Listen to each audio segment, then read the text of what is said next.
આપણા કિસ્સામાં જે ફોન છે આપણે દિવસમાં કેટલીય વાર એનો ઉપયોગ કરીએ છીએ, બરાબર ને? પણ શું ક્યારેય વિચાર્યું છે કે એના નંબર પાછળ પણ એક આખી વાર્તા છુપાયેલી હોઈ શકે છે? જી હા, આને કહેવાય છે મોબાઈલ અંકશાસ્ત્ર. અને આજે આપણે એની જ રહસ્યમય દુનિયામાં એક ડોક્યુ કરવાના છીએ. તો મોટો સવાલ એ છે કે શું આ 10 આંકડાનો નંબર ખરેખર આપણા સ્વભાવ કે પછી આપણા નસીબ વિશે કંઈક જણાવી શકે? ચાલો જરા ઊંડા ઉતરીને જોઈએ કે આ માન્યતા આખરે કહેવા શું માંગે છે. ઓકે, તો આની પાછળનો જે મૂળભૂત વિચાર છે ને એ એવો છે કે જે નંબર આપણી સાથે 24 કલાક જોડાયેલો રહે છે એની એક પ્રકારની ઊર્જા હોય છે અને એ ઊર્જા ધીમે ધીમે આપણા જીવનનો જ એક ભાગ બની જાય છે. જરા એકવાર વિચારો, દિવસમાં કેટલી વાર લોકો આ નંબર ડાયલ કરતા હશે કે આપણે ખુદ કોઈને આપણો નંબર આપતા હોઈશું, ખરું ને? તો અંકશાસ્ત્ર એવું માને છે કે આ દરેક વાતચીત, દરેક ક્રિયા એ નંબરના વાઇબ્રેશનને, એની ઊર્જાને વધુને વધુ મજબૂત બનાવે છે અને એની સીધી અસર આપણા પર થાય છે. સારું, તો આ બધી વાતો સાંભળવામાં તો ઘણી રસપ્રદ લાગે છે, પણ સવાલ એ છે કે આ બધું કામ કઈ રીતે કરે છે? એની પાછળનું ગણિત શું છે?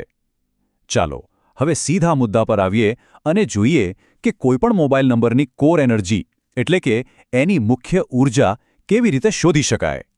જુઓ, પદ્ધતિ એકદમ સીધી સાદી છે.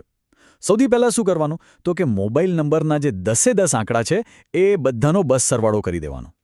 હવે જે જવાબ આવે, માની લો કે 2 આંકડામાં છે તો પછી એ બંને આંકડાને પણ ફરીથી જોડી દેવાના ત્યાં સુધી કે આપણને છેલ્લે એક જ આંકડો મળે. ચાલો એક ઉદાહરણથી સમજીએ. અહીં સ્ક્રીન પર એક નંબર છે 9898079373. હવે આ બધા આંકડાનો સરવાળો કરીએ તો જવાબ શું આવે? 63, બરાબર? પણ 63 તો 2 આંકડા થયા, એટલે આપણે 6 અને 3નો સરવાળો કરીશું અને અંતિમ જવાબ મળ્યો 9. તો બસ આ અંકશાસ્ત્ર મુજબ આ સ્પેસિફિક મોબાઈલ નંબરની મુખ્ય ઊર્જા 9 નંબર સાથે જોડાયેલી છે. સિમ્પલ. પણ એક મિનિટ, આપણે 0ને તો ભૂલી જ ગયા. સરવાળામાં તો એની કોઈ કિંમત નથી, પણ અંકશાસ્ત્રમાં એની ભૂમિકા બહુ જ રસપ્રદ છે.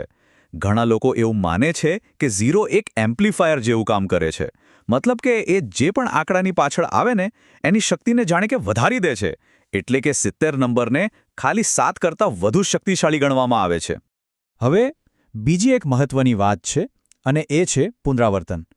જો કોઈ એક જ નંબર, ધારો કે 9, કોઈના મોબાઈલ નંબરમાં 3 કે 4 વાર આવતો હોય તો એવું માનવામાં આવે છે કે એ નંબર સાથે જોડાયેલા જે ગુણધર્મો છે, જેમ કે હિંમત, નેતૃત્વ કે પછી થોડી આક્રમકતા પણ, એ બધું જીવનમાં વધુ મજબૂત રીતે દેખાઈ શકે છે. પણ વાત અહીં જ પૂરી નથી થતી.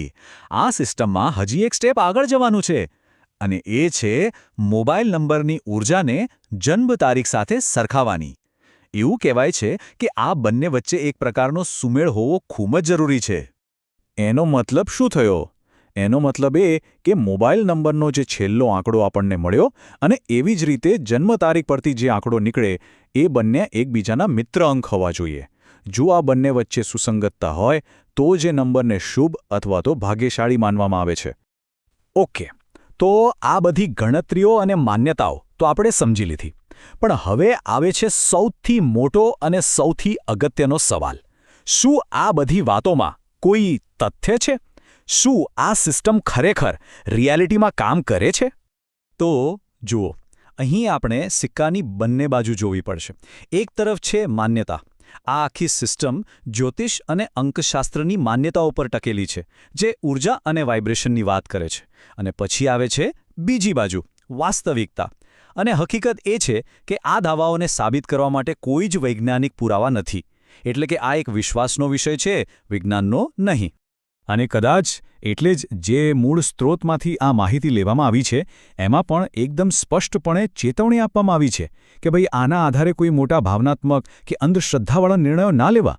આને એક રસપ્રદ દૃષ્ટિકોણ તરીકે જાણી શકાય, પણ જીવનના મોટા નિર્ણયોનો આધાર આને બિલકુલ ના બનાવવો જોઈએ.